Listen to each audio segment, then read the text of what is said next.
আসসালামু আলাইকুম, কেমন আছেন সবাই? সকালে ভালো আছেন। পিএইচপি নতুন পর্বে আপনাদেরকে স্বাগতম। গত পর্বে আমরা ইন্ডেক্স অ্যারে শিখেছিলাম, আজকে অ্যাসোসিয়েটিভ অ্যারে সম্বন্ধে জানবো।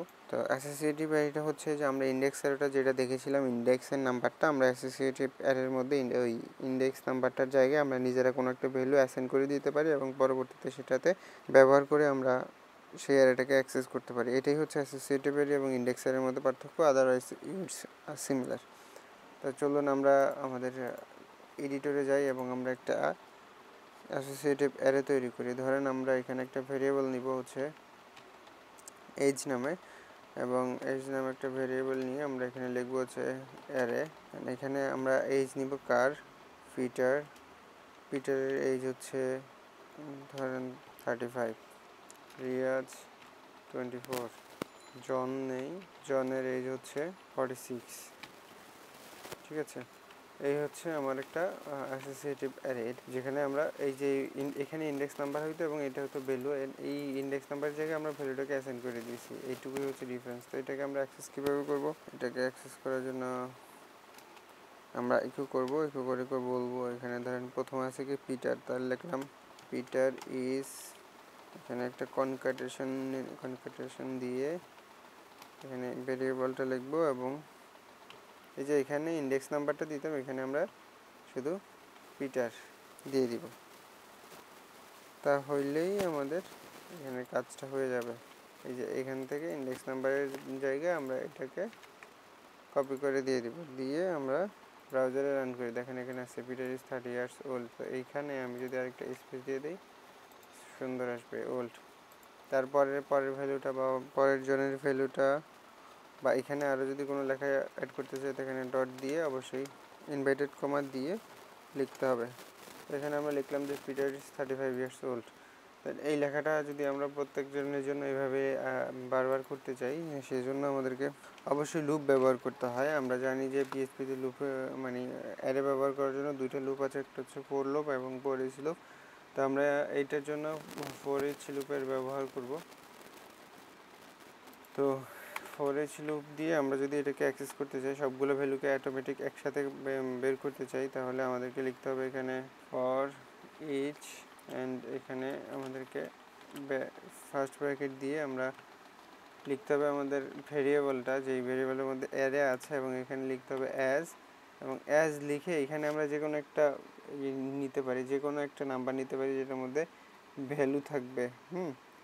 যেটার মধ্যে কি ভ্যালু থাকবে। তো আমরা একটা ভ্যালু নামেও নিতে পারি বা আমরা যে কোনো নামে নিতে পারি। আমরা ধরেন সিম্পলি বোঝার জন্য একটা এক্স নামে একটা ভেরিয়েবল নিলাম, এবং এই এক্সের মধ্যে আমার কি থাকবে, এই এক্সের মধ্যে এক্সের ভ্যালুগুলো থাকবে, ভ্যালু আমি এভাবেই নিলাম। হ্যাঁ, আমি কাজটা করার পরে আপনাদেরকে আমি বুঝিয়ে দিচ্ছি। তা না এখন ইকো করব, ইকো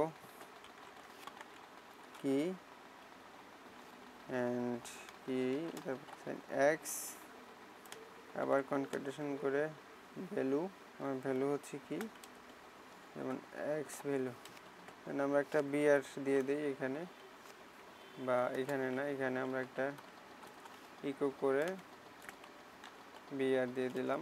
তাহলে দেখেন আমার আউটপুটটা এখানে যেরকম আসে ঠিক সেম আমার আউটপুটটা আসবে।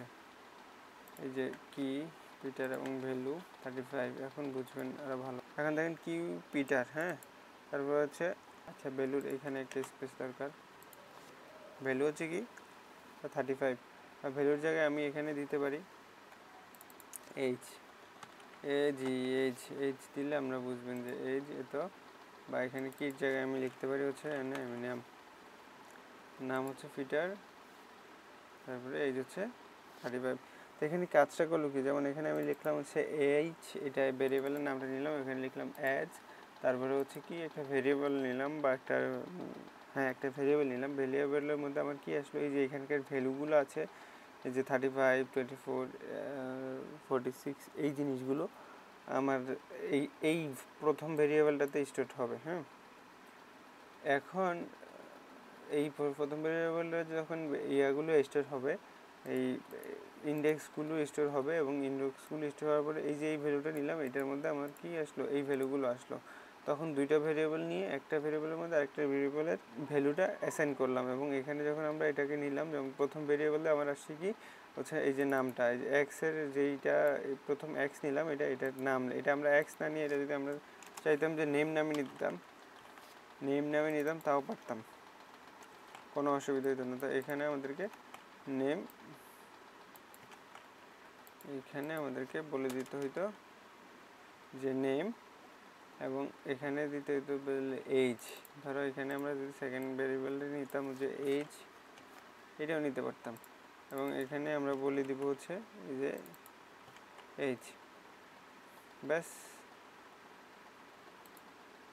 একটা এরর দেখাচ্ছে কারণ এখানের এইজ সেম হয়ে গেছে। এখানে এইজ 2 নিলাম, 2, ব্যাস এখন হয়তো এররটা চলে যাবে। হ্যাঁ, এখন আমরা বুঝতে আরও সুবিধা হলো, মানে প্রথমটা নামটা স্টোর করলো প্রথম ভেরিয়েবলটা, এবং সেকেন্ড ভেরিয়েবলটার মধ্যে আমি এই ভ্যালুটা অ্যাসাইন করলাম, এবং এটাকে আউটপুট করানোর জন্য আমরা এখানে জাস্ট এই যে এই নেম এবং এইজটাকে ইকো করে দিলাম সিম্পল ফর ইচ লুপের মধ্যে। তো এটাই হচ্ছে মাল্টি ডাইমেনশনাল অ্যাসোসিয়েটিভ অ্যারে।